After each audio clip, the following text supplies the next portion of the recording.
So you know what I learned yesterday? What'd you learn yesterday, Eric? So we're changing the locks on all the doors. Yep. You want to do a fun experiment? Sure. Go into any facility, any building, any area that has several rooms. Yep. Take a guess on how many doors there are, and then actually count the doors. There's 1 million doors, dude. In that building. There's anywhere. There's so many doors. I went home and I did it last night. So just hear me out. So I gotta change the locks on basically the whole facility that we're using. Yeah. So I have to go through. And it's huge. It's huge. And I have to go through and count how many doors to let the locksmith know how many locks they're going to need to change. And then how many keys for each of the doors and which keys need to match and be the same and all this shit, right? In that one area that we have, there are 30 doors. What area? So like from the hockey wing to the classrooms, there's 30 doors. That's a lot of locks. I'm like, so my initial count when I did it, I counted 17. And then the owner was at the locksmith talking to them about it. She's like, there's only 17 doors. She knew. She was like, there can't be only 17. Really? So we went back and had to walk through the building and count. There was double. 29 doors. Wow. So I went home and I'm like, I can't believe, I was saying to Mike or Christine, I was like, I can't believe how many doors there are in space. Like you just don't even, you take for granted that all these doors. You're walking through here. In just my bedroom, there's 5 doors. In your bedroom at home? Yeah. You're talking closet. Yeah. Closet. In your bed? What kind of bedroom do you have? Listen. So I got the door to the room. A piece of cheese at the end of it? Just listen. I got the door to the room. Door to the room, yeah. Door to the room. Door to walk-in closet. Door to like a linen closet. Door to the bathroom, and then a shower door. There's 5 doors. Shower, right? yeah. 5 doors in my bedroom only. So we would have 1, 2, 3, 4 in our bedroom. Right? 5, right? 5, yeah, 5, yeah. You don't realize you how many freaking doors there are. You get in, you get out, but yeah. Yeah. So I was walking through People the are probably building listening yesterday. going, where do these guys live? Yeah, seriously. Only doors. Small rooms. Yeah, small room. Old school, 1984 house. Yeah.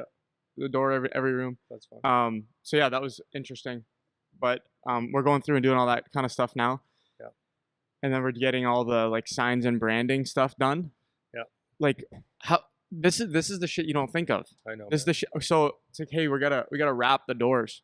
It's like, I don't know. It's like, I don't know how to wrap it. I don't know what looks good. Like, I don't know. I know. Right? So I got somebody coming today to look at signs and look at the doors and is going to like come up with designs and stuff. And you gotta, like, you can't just wing it. No. Well, you can, but you can make it really nice or it could look really shit.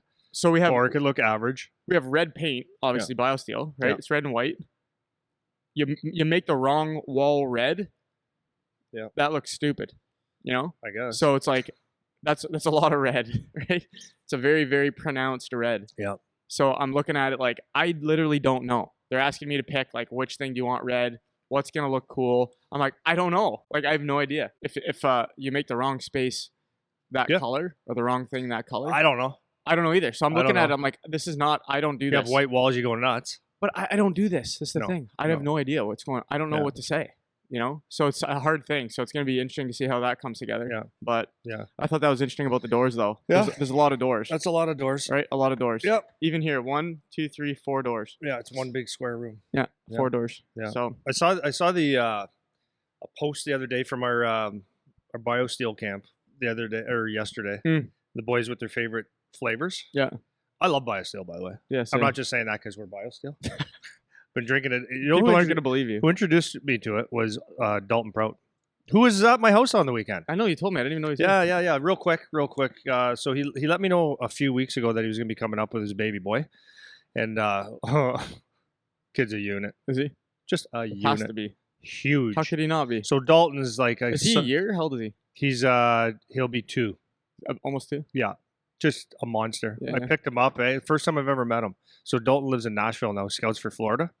And he's one of my best buddies. Like, he's the best. And he came over the backyard and we just talked for 3-4 hours. And it was awesome. You know, he said goodbye to Charlie and stuff.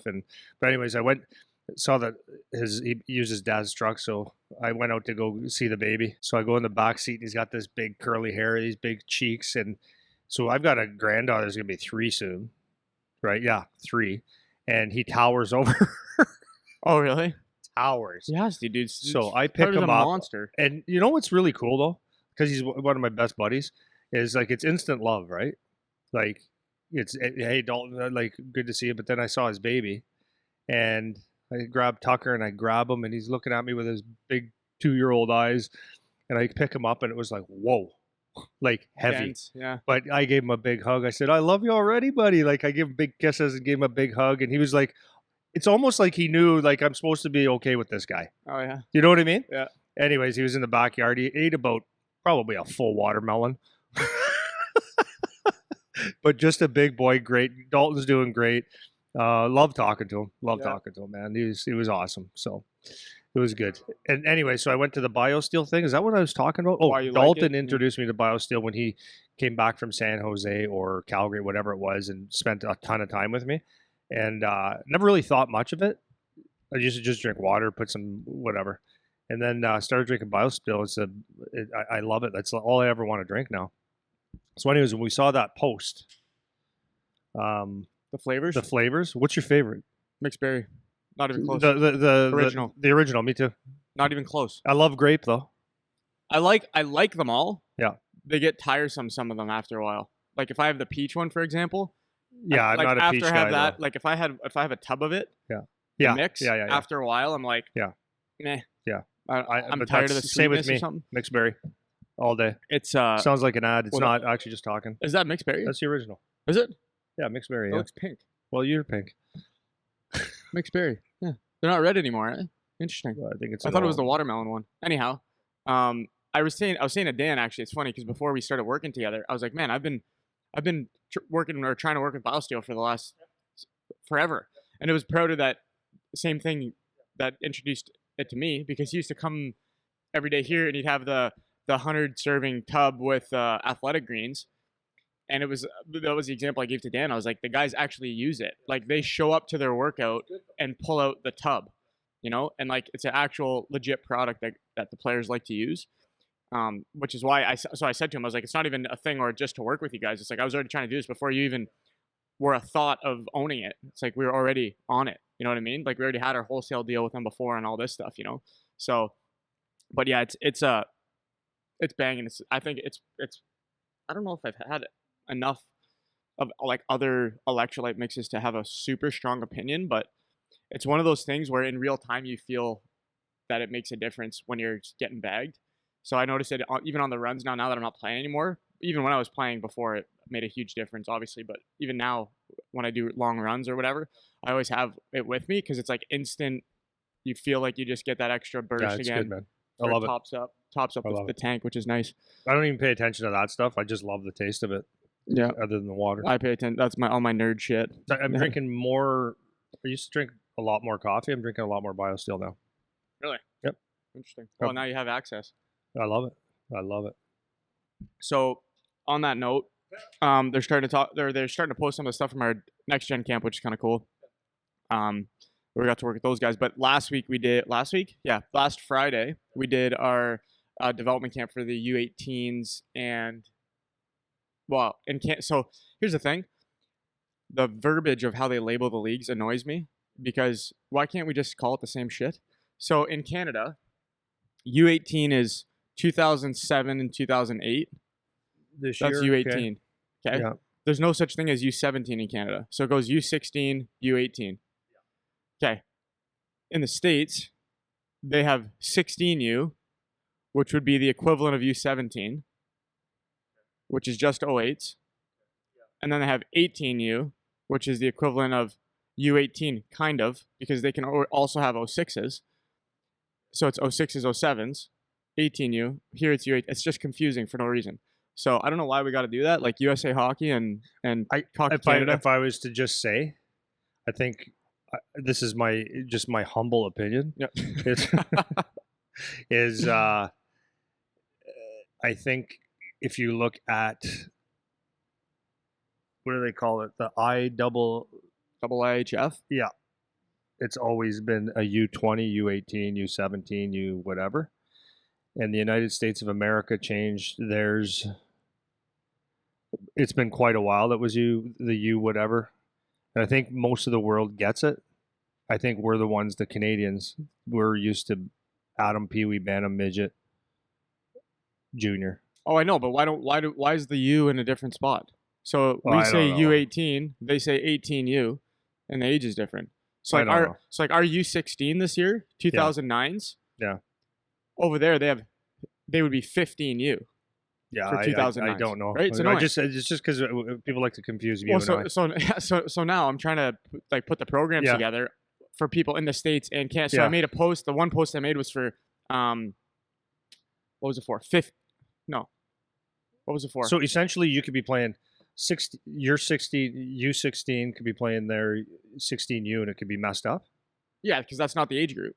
Yeah. So that's what's the confusing confusion, to you. Yeah. right? So I made a post about guys playing U16 in well, I guess it'd be 16U for us. They read it as U16, meaning they thought 09s can apply, which is wrong. It's only 08s. So I had a whole bunch of applications from 09s. I'm like, I don't have a team for 09s, guys. Right? So anyways, long-winded way of saying we did our development camp last week. So on the ice, we had a mix of 07s, we had 08s, which is the bulk of the group, and then we had a couple 09s sprinkled in there that are doing our development program that could play on the teams next year, whatever. So we ran it with the same format that we did the next gen camp. So I had skate in the morning, mobility thing. We did some tours and stuff, and then we had a full game after. So from that group, it was actually awesome because we had you and Dale there, which I love when Dale's around. Like I'm doing everything I can to drag him into being around this year because I love his influence. And it was one of the first times I got to see him the last few weeks, like on the ice, kind of running a practice, like in coach mode. And he's great. He's awesome, man. Good. So awesome. I had you two guys out there. The other coaches that are involved with the academy are out there. So from that group, 07, 08, these are guys that want to make the step to the next level. So the interesting thing about this group is all of the top guys are gone, right? All the top guys would either be signed to OHL teams because they got drafted high. They're going to their OHL camp, although we had a couple kids that are still going to OHL camps that played. But this would be like the next tier down from the top end guys that already signed a junior B or whatever it is. Okay, so from that camp, just thoughts about what you thought of the level of play watching the game and from the skills, and then a little bit of the good and the bad on kind of where, if you're measuring that group, kind of where you see their at deficiencies, positives, negatives, that kind of thing. Yeah, I think it's somewhat the same with me. There's what you see is a lot of kids that are used to practices, like skill practices, and when it comes to the game situation, there's a lot of habits that have never been addressed, or if they haven't been addressed very well. Just like the simple parts of like I always it's almost like I always say this, but passing is just not very good. So there was one, and I don't know if you were on the ice at the time that I was, but I was. We were doing a neutral zone thing where it was going a D to D, and you're hitting a guy in the middle, right? Hitting a guy in the middle, so the guy's curling. So number one, guy that's curling is half the time they're in a really bad route, so you can't you can't see their stick, right? The back's to the play a lot, so they just don't know enough to get deep, get wide, get open, right? So they're running routes, so that a lot of the times they're just kind of looking behind them, or if you get a bad pass, the guy that's receiving the pass is he's looking behind him and blames the other guy for having a shit pass, but it's actually partially your fault because you're giving him a bad angle, right? But having said that, the guy making the pass has to adjust to that too. But anyways, but in that sequence, like it was a few, like right away, we'd go D to D, and the D were number one, not moving their feet whatsoever, or like into the passing, you mean? Yeah, see, the thing is, the thing is, as a defenseman, yes, there, of course, someone could sit there. Well, I remember, whatever, they can argue this, but if I have a saying that I say to players all the time. I said, if your feet, bad things happen when your feet are not moving, good things happen when they're not. So just like as a defenseman, if you know that sorry, say that again. Bad things happen when your feet aren't moving. Good things happen when they are. Okay. Then all I simply mean by that is, like, even if you're a defenseman, even if reasonably, if you think that you're going to be getting a pass, just to have a little bit of motion, just a little bit of motion, so that when the puck is on your stick, you're moving a little bit. So what that allows you to do is be a little bit mobile right away.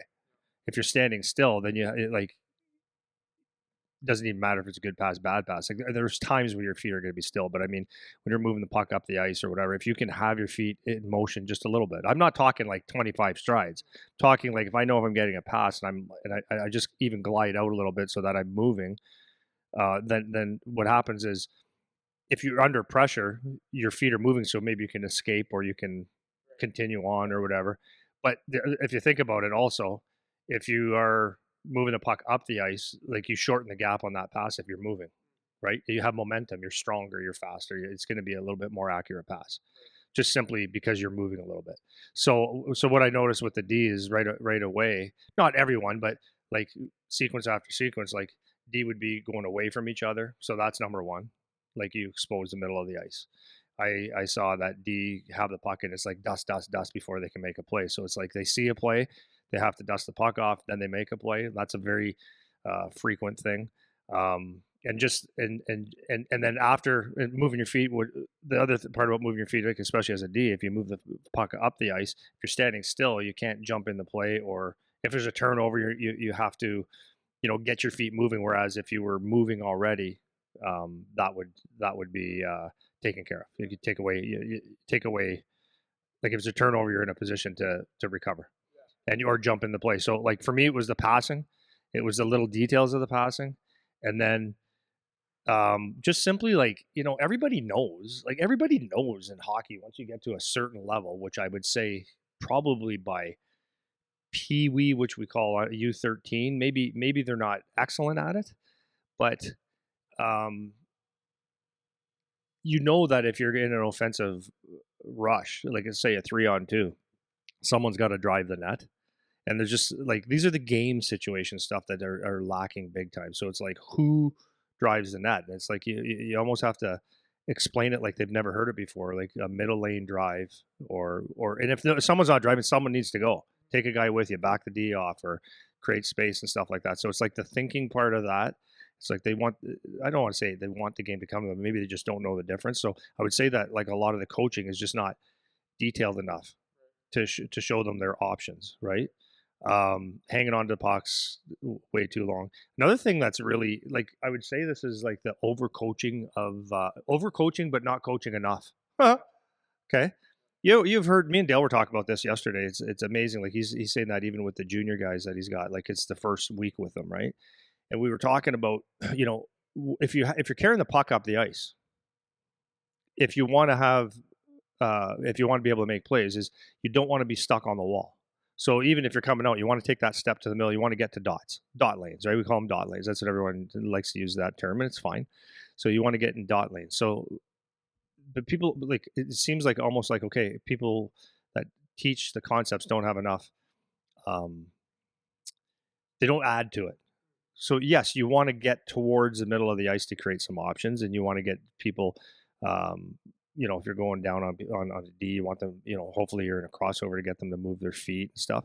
But then the explanation of it's not always just get to the middle of the ice. So getting to the middle of the ice is not necessarily your play. Sometimes you can still, oftentimes you can get to the dot lane but explode wide. And using that wide, I'm not even using terms properly, but using that wide lane and driving wide and taking a D with you that way. But it's like, it seems like, no, I was taught to go use the middle of the ice. It's like, okay, but then what happens a lot of times when someone takes the middle of the ice, sometimes it negates the speed of someone else. So you'll see a lot of offsides or someone having to slow down. So it's like, okay, so now you got the middle of the ice and you have your speed, or maybe you had to slow down to get to the middle of the ice, and now two other guys have had to slow down. So now it's like you're almost restarting and the options are gone, or guys are bumping into each other. So it's just like, and I know that's one thing, and you could pick that apart for whatever you want, but those are like kind of the things I see. What about you talked a lot about the communicating thing too, like how they just don't speak. That's just unbelievable right now. It almost seems like, I don't know if it's kids. I don't know if it's, I think coaches tell them that, but I don't know how many times you have to tell kids, like, if you communicate with your teammates, you're going to get some, cohesion let Wow. but let guys know where you are on the ice, call for pucks and stuff like that. And And scientist. yeah, I'm a scientist. So those are the major things. And then like, and I know this comes a little bit later on, but it's dusting the puck again off when you see shots. It's shooting without a purpose. It's like those little details that make you a good hockey player. Like if you don't have a good shot in a game, like but you want to get it on the net and you have traffic going to the net, you don't. Your best option, especially if you're not getting tons of wood on it, is not to go high glove, high blocker, or whatever. What would be your best option? Is shoot for a pad and let someone maybe bang in a rebound and stuff. But then there's not a lot of guys that have that innate ability or that innate desire to get to the net to get those ugly ones. There's a some. lot of it's there's a lot of like little ego things too. Like guys want to be the one that scores the goal or makes the move or all that. It's hard to like I don't want to use the word sacrifice. It's hard to think of the bigger picture and what will make you a good player at the moment, like because you think the deke makes you the guy, the goal 100%. makes you the guy, so they're fighting that a little bit too. 100%. But this is my issue. Is like, and again, I said again, not that I said it before, but I've said it before in other podcasts, and we talk about this all the time. It's like, what are the habits that are going to make you a good hockey player, right? Like in all the skill work, it's all good, but it's like to find the kid that consistently back checks. Like, I understand that when you're playing in a playoff game or you're playing regular season games, you may take that a little bit more seriously, but you may not. But the thing is if it's not in your DNA when you lose a puck to get back quickly or to be aware, and you have to be told, or you only do it when it's important, then it's actually very important. It's actually probably the most important thing, or it's going to be one of the things that is going to help you stand out, no matter what. So how you do anything is how you do everything. So if you're on the ice 4 times a week and you only work hard when you have the puck, and when you lose the puck, your body language is like, okay, like let someone else do the work, if that's the mindset. But if you don't have that mindset that, okay, I got to get back and find someone, find a hole, take away a lane, whatever, run interference, help my D, whatever, then you just don't turn that on.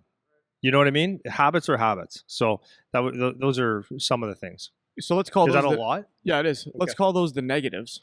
Because I want to try to find like some of what you notice. Cause I want to make some comparisons. Is what I want to do. So first, I'm going to stick on the negatives for a second. So I want to go back to passing. Curious if you had to compare, let's say, the group we just had to the group you had through the summer.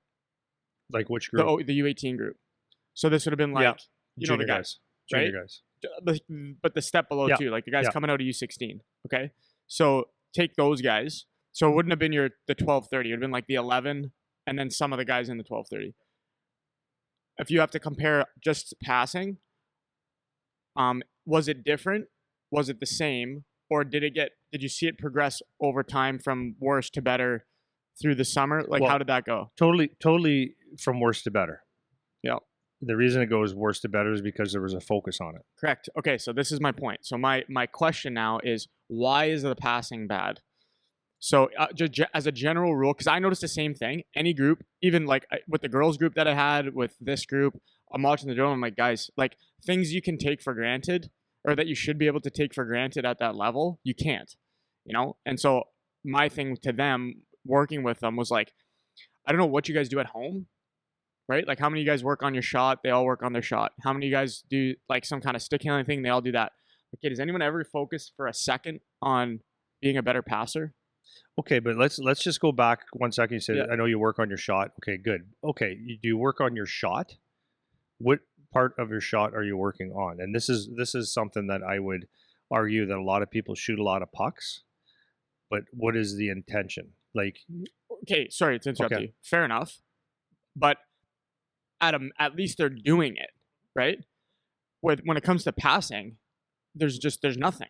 Like I remember, for example, my dad actually I give him credit because he was the one that would give me. I think I was a pretty good passer actually when I played, because I had that. I don't even think I earned it necessarily, but I had that little touch of finesse where I could thread a little bit.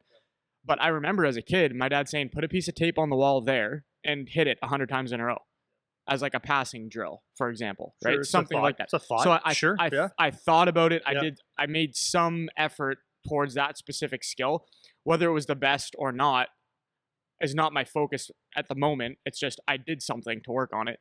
The shooting, same, like, because to your point exactly, it's like, how are you actually working on your shot? Different question. Like, the fact that you're doing it at all is more what I mean with the passing thing. It's like, I don't think anyone's even doing anything at all. Yeah. So, okay. So I know if you sit there and say, well, if you go in your basement or you go in the garage and aim for one spot, it's helpful. It probably is helpful. But for me, it's an intention, right? You have to be aware of it. So I'm just going into my own little pea brain here, 6 inches between my ears. This is where I feel playing other sports helps you so much, because we go up to Brantford. My family goes up to Brantford to see my brother. All the cousins and all that stuff. We go outside and we go play football. We always play like a whatever receiver, and not a full game obviously. But do you know how pissed off I get if I don't make a good pass? Yeah. If I see my brother running or my son running, and he's running and he has to reach behind him, or he's got to stutter step and stop, I know as an athlete that that's not very good. I'm not a football player. I'd love to be, though. I'd love to be a running back. But it bothered me. So I instinctively or intrinsically, or either or, when I'm playing those games, I know that needs work. And in my mind, I go, okay, correct. You're behind. You got to throw harder. You need more steps. I make those corrections right. Bad route, bad angle, too low, too high. And so if I was a football player, I'd be working on that. So you're thinking about it all the time. Yeah. When I play, if I was to play road hockey, this is why road hockey, the ball hockey, lacrosse, it's all the same. Basketball, if you're aware of your passing, right, because it's important. If you give a guy, we'll go basketball, I think a lot of people, or soccer, whatever. If a guy's running and he has to stop or reach behind, like there's an area of your passing where it's like, okay, I need to be better, or that's good, but you have to recognize it first. So that, to me, that's the thing. It's not a matter of necessarily that it's a skill. I think it's more of an awareness. So the skill piece though is, how do you pass a puck? Like if you're winding up and dusting off and you're telegraphing and it's coming, the puck's behind your hips or behind your feet and you're passing where it can't be quick. Well, that's one skill piece that you can work on, snapping them off, like with your hands in front of you. After that, it's more of a mind process and seeing games evolve, right? So, like, are you smart enough as a player? Like, this is what I had when I was in midget, and I did it a couple times because I had a pretty quick winger in junior. Like, is it to my right winger? Does it always have to be, a lateral pass or like on that angle, or is there another way I can get it to him? So I'm looking at his speed. I'm looking at the gaps on the D. Oh, maybe I could just throw it behind them, throw it at a dot, throw it off the end wall where he's going to be there and get it. So like sometimes you're passing, like that's the creativity of passing. So then the next piece is like looking at when you are passing, was it, like I said, in the football, like, do you have to stop? Do you have to stutter step? Well, in hockey, same thing. If you make a pass and you think you're setting someone up for a one-timer, let's say, and the pass is outside his body or on the other side of his feet where he's got to fumble, it's like, it's not a good pass. It's a pass. It's in the right, might have went to the right person, but is it a good pass where he can handle it and make something out of it? Is in the wheelhouse. And there's a big difference between someone putting the puck in the wheelhouse or putting it in an area where he has to bobble it and take a tenth of a second to get it off. So if you're playing with Alex Ovechkin, you know where he is. If you're the guy on the ice, like it was Backstrom or whoever it was, Carlson, if you're feeding him those passes and they're not in the wheelhouse, maybe it's not 700 goals now. Well, probably not. Right? So like, is that what you break it down to, where it's like there just isn't from the player side and the coaching side, there just isn't an emphasis on that being important? I don't want to blame coaches, because a lot of coaches, let's be honest. But both. Yeah. But I don't want. I'm just saying, I don't want to blame coaches because, like, if you haven't played, like, if you don't have this mindset or not, I don't want to say perfectionist, but being aware of how important it is. How as important a it is player. that pass is like 3 inches too far, or too hard. You've passed it too hard. Like you gotta have good passes, but it's not reasonable for this distance apart for me to rep a pass to you. It's like it's a little bit softer, don't you think? Yes. So you can. So it's that awareness. So Yeah. if a coach hasn't played at a I don't even want to say a high level, but at a level where he needed to be aware of that stuff, how would he actually know? Because a lot of times you'll hear a coach say, you got to get that shot off. And I'll look at that same play and I go, he can't. It's not freaking possible. He needs three minutes to collect the puck and put it back where it should be. So like the teaching point on that is if you can, great. But like how many coaches really are aware of that? I don't know. Right? And as far as the players go, it's sometimes you just don't know what you don't know. Right? If you get a pass and it's not in your wheelhouse when you try to shoot, and you don't know the difference as a shooter. Like maybe you don't know that was a bad pass or whatever. So it's like until you're really engaged in the small details of the game, then you'll never know. Right. So that's why I'm a big fan of playing other sports to see angles, to see how plays develop, and watching video, like just seeing what makes someone excellent, right? But it's no different. Like I'll just change gears. It's no different than if you and I are going to go race for a puck, like right here, 10 feet away, right? A lot of people wouldn't know. Like if you're faster than me, I don't have a chance. No, if I can just step in front of you, if I can just take one step in front of you, if I can cut your angle off, I slow you down, and it's like it's a win. It's just being aware of all these situations. And I've said this a million times. I was in junior hockey, and I was my first year or whatever. I'd be like hunting down a puck. So it would go D to D. So I'd chase that D and he'd send it across. And it was like, after a while, I'm like, this isn't working, man. Like, why am I stupid? Why can't I'm not slow. I must be dumb, but it wasn't dumb. I was unaware of how to cut angles off. No one ever taught me. So sometimes someone opens up, they crack the door open this much, and that's all you need is a little bit of light to say, oh, now it's easier. So it's being aware. But if you're not aware, like if I just wanted to chase pucks all the time, then I would have chased pucks and probably got sent down to junior B or something. But you got to be self-aware. So that's the thing. And I think that's the I know you got something to say, but I think that's the biggest thing that I see, not just from the development camp, but like in players in general, is that we spend so much time doing stick handling and the fancy stuff that like who's going to correct you? Like, right, if we do you do 14 cone whatever under the stick, this, that, the other thing, like what's the mistake? Right? You're handling the puck too fast, too slow. Like you could work on the leg movement, the head up stuff, but it's like where's the game mistake that we can fix? Right? Like there's no proven method of what that is excellent or that results into a goal. That's individual work. So that's the thing, is I think if people spent more time on little things like that. So like, as you asked that question, did you see it get worse to better? I said yes, because it was nonstop. That's not good enough. How am I supposed to shoot the puck? That puck was way too hard for him to handle. You're 6 feet away. That puck was way too soft. Like it's on his back, like whatever. You're pointing it out all the time and you're creating scenarios. End of story. Okay, so no, that's all that. I could go so many different ways now. So when it comes to the passing stuff, if you're trying to address it,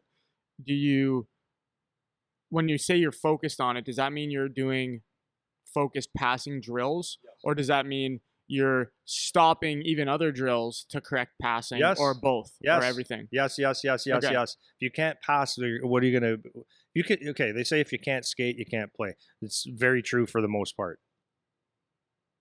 The better a skater you are, the better chance you have of getting around the ice, right? If you can't pass, then what? Yeah. Right? Like, how can you be effective? How do you make your teammates better?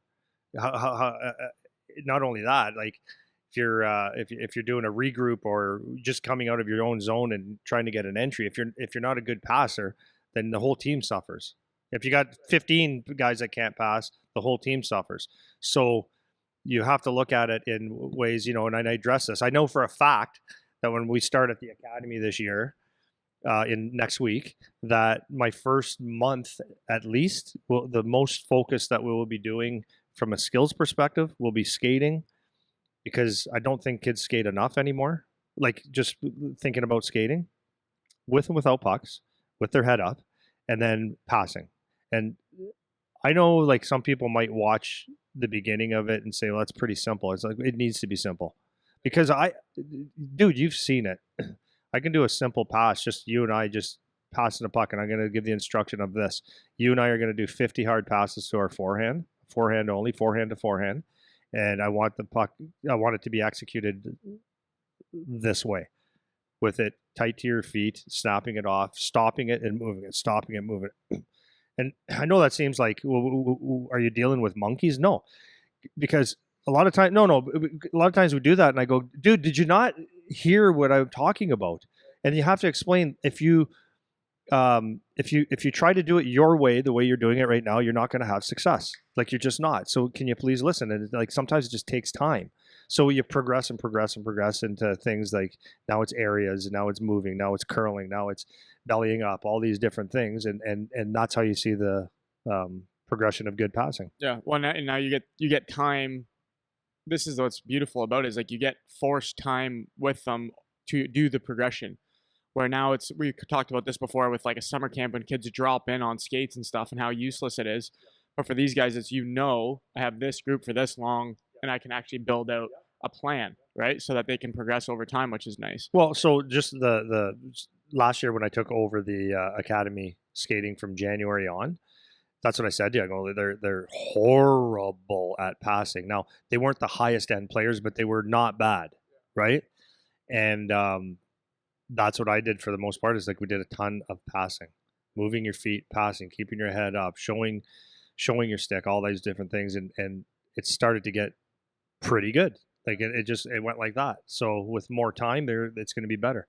The other thing is like backhands, like learning how to handle a puck on your backhand, either receiving, shooting, passing, all that stuff. It's you got to do it. Like, so if you're doing a drill and you're on a backhand side, like, use it, like, get used to it, get those reps in on the backhand and learn how to make it effective and accurate and hard.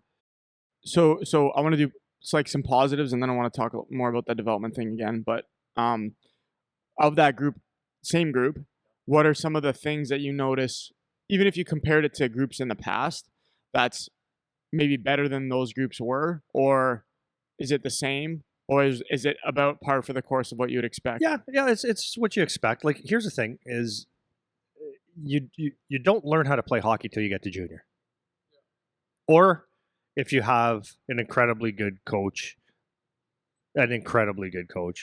but everything changes when you get to junior. So I don't expect to see like habits that a junior player has or a pro player has when you're 15, 16 playing minor hockey, right? It's not possible. So it's always roughly the same, but nothing's really changed over the years. What I would say, the positives is that, I mean, kids do love hockey, and they play hard in certain areas, and no different than they did 20 years ago when, who wants to back check in the summertime, right? Who wants to go and really work hard in your D zone? I mean, you should, but who really wants to do that? But I would say for the most part, the positives are like the kids are, they can pull off some skill stuff. Like, every now and then they can pull off some skill stuff, and it's surprising those little bugs. Surprising sometimes where and when they can pull it off. I just find they try to do that more often than not. But that's what I would say. The skill level is they can pull off some stuff once in a while, which is impressive. And I think in general, once you learn how to use the new sticks properly, I think some of those guys have figured out how to use the sticks, and their shots can come off hard. Like, kids are shooting the puck pretty hard. Yeah. So the last thing I want to talk about on that development piece, just from the camp, is what I love to watch was the difference between the guys in the skills, whatever kind of skate practice we did earlier in the day, to the actual game. And what was fun to watch is that they were actually like playing a little more jam than even the next gen camp that we did. Like, they're playing heavy. Yeah, they're like playing with throwing some hits and like trying to make an impression, which I liked. Yeah, I was going to say that I saw some guys playing competitive and not being. Well, this is the thing, though, hit. right? Yeah. So I was talking to one parent after, and he was saying, like, my kid, he's super hard on himself because he knows he's not the skill guy, but he was really looking forward to playing in the game because in the game is where he is more comfortable because he's not going to do the skill stuff. Like he plays a very simple game and he wants to play hard and hit guys and whatever. And it was to a T. So this kid made my team because of that. I got to see him in that game and like throwing body, carrying pucks, blew the one kid up, right on camera. Yeah. You guys will see it at some point. And like just digging hard in the corners, chipping pucks to the wall. He's not going to be the guy that threads needles here and there and does the inside out, whatever. He can skate well enough and he wants to battle. And that's what he's good at. The other skill stuff will get better, but he's never going to be the guy that I'm expecting to man the top of the key on the power play. That's not why he's there. Nor is he expecting it. No. So what I love about getting to see that game situation is because you see the play, how like who comes out in the game. That's what you get to see. You get to see the true colors of how guys play when the game starts. Because you've seen this so many times when in practice guys can look great and then or guys look horrible and then you get into the game and all of a sudden this guy stands out. My dad, I think you and I talked about this before too, about how like Guy Lafleur back in the day was like the worst practice guy ever. He was just complete. Well, it wasn't me. Okay, so I think it might have been my dad. He's a complete drill buster, like could not grasp drills at all. But he's like one of the best players to ever play, right? So that's why I love to emphasize when we talk about this stuff, making sure you're focused on things that work in an actual game. Because here's a guy that in this one example, and you had another one from the Leamington camp where in the skill stuff, it's like this guy can't play. But then the real game happens and there's way more to it than just that skill piece, you know? So kind of talk a little bit about some of those differences and what you saw maybe guys where they kind of turn it on and then with, I don't want to say it's no skill, it's just a different kind of skill and how that can impact your upward mobility in hockey kind of thing.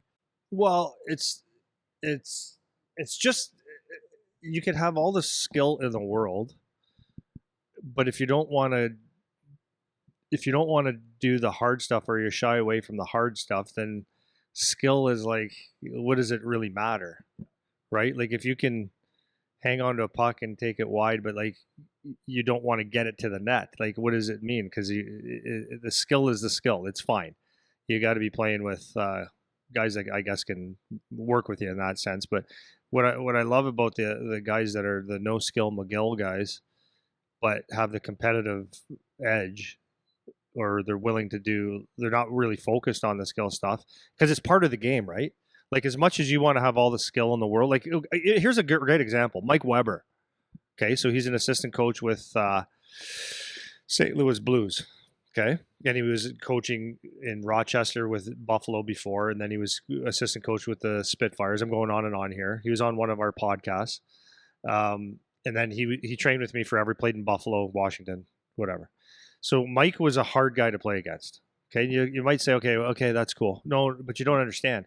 As much as Sidney Crosby or whatever skill guy you want to talk about works on their craft of being skilled, Mike Weber and several others work on their skill of you are not getting anywhere near that net when I'm on the ice, right? And I don't know how many guys take it that seriously. So when Mike he came on the ice with me a couple weeks ago, and he was just showing guys in the battles on the wall, all this stuff, where his mindset is and the little things that he works on, but like worked on it and teaches.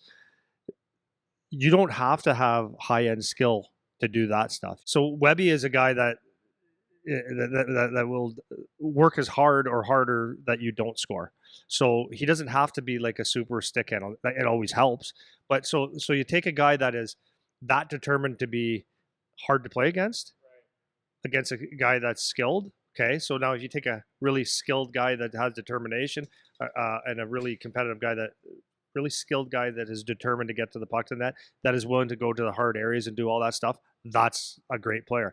You take a guy that is defending as hard as you freaking possibly can, and his whole objective in a game is to not let you score and shut you down and make your life physical. Yeah. He doesn't need to have that. All he needs to do is hammer you, stay on you, box you out, simple, knock pucks away, get your stick in the way, and he doesn't have to be an elite passer. Now, if he can get the other stuff with it, Nick Lidstrom, although he wasn't as physical, he didn't need to be, then it negates the skill stuff. So man, even a guy like Charlie plays with a couple guys. I'm not going to name names, but Charlie plays with a couple guys that they're just miserable to play against, like miserable, like no fun. So and they can get the puck up the ice and stuff, and a lot of times they on an offensive rush, it doesn't end up being like anything pretty, but then it ends up in a corner where they get to do it all over again and beat the snot out of someone. And that's the difference. Like it's hard to play against those guys, man, that are just that want to defend or just be miserable to play against. So I mean, you can't have them all because you never put the puck in the net, right? Yeah, and it takes even maybe it's like a kind of a tip for coaches too, is that you have to also be able to look at for those things where when you're in a skill session tryout thing where the intensity isn't turned on, it's sometimes hard to know or hard to see because, like I said, a couple of these guys that I'm talking about, on first glance, it'd be like these guys they can't play, they can't be a guy on the team, but they still hit a baseline for those skills. Like, is one guy, is he the best passer ever? He's not. He's not a very good passer. Is he a really good stick handler? No, he's not a very good stick handler. Can he still make the pass? He can. Can he still get the pucks out, chip pucks? He can do that. Is he a good enough skater? Is he fast enough? He is. So those things still hit a baseline. So it's not like you got the guy that doesn't know how to tie his skates out there, but he hits. Like, it's not that. There still is a baseline of skill built into this conversation. But until they get into that intensity situation where it's an actual game now, you might not be able to see what they actually can offer. And this is why it's important that when you're evaluating these kids, you can see what the strengths are. And this was a tip going back to Dalton Prout that he said to you and I when we had a conversation is when you're scouting, you try to find the good in all the players that you're looking at because it's so easy to find the bad. Like, it's so easy to point out what they could be better at. You know what I mean? If you go, unless you're McDavid or Crosby or one of those type guys, like there's not everyone's imperfect.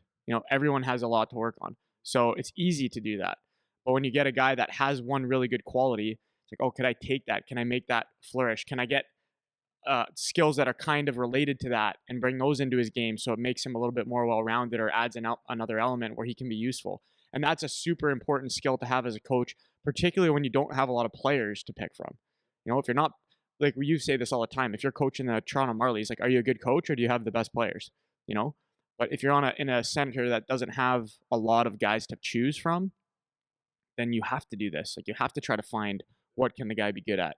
And so that was one thing that I noticed big time from Friday that other people wouldn't be able to see necessarily. You know what I mean? Well, and just to go to your point, that's why I think you have to have those competitive battle drills in practices, in tryouts and stuff like that to see who the real players are, and you can't get upset. Like, can't get upset when the kid, you hear parents sometimes like, oh, the kid's just out there gooning it up. It's like, well, maybe it's all he knows how to do and can do. Like, no one's yelling at your kid for scoring all the goals. Yeah. But everyone has a skill set, he's doing right? A job. Hey, cake less salt is not cake. What? You ever heard that? No, you can't bake a cake without, you miss an ingredient. It's not cake. Okay, right. That makes sense. Yeah. So when you're building a team, yeah, right. You need some salt. You need an egg. You need. I don't know how to bake. Bad example, but right. It's not the final product if you don't have everything in there. So you need to have it. So yeah, for sure. Cool. I'm good. I'm good there. I think that was good. Okay. On to more things next week, unless you have something else to say. No, this is actually perfect because I have to go to a meeting in a few minutes. So do I, and I got to pee. So there you go. Okay. See you next week. Bye.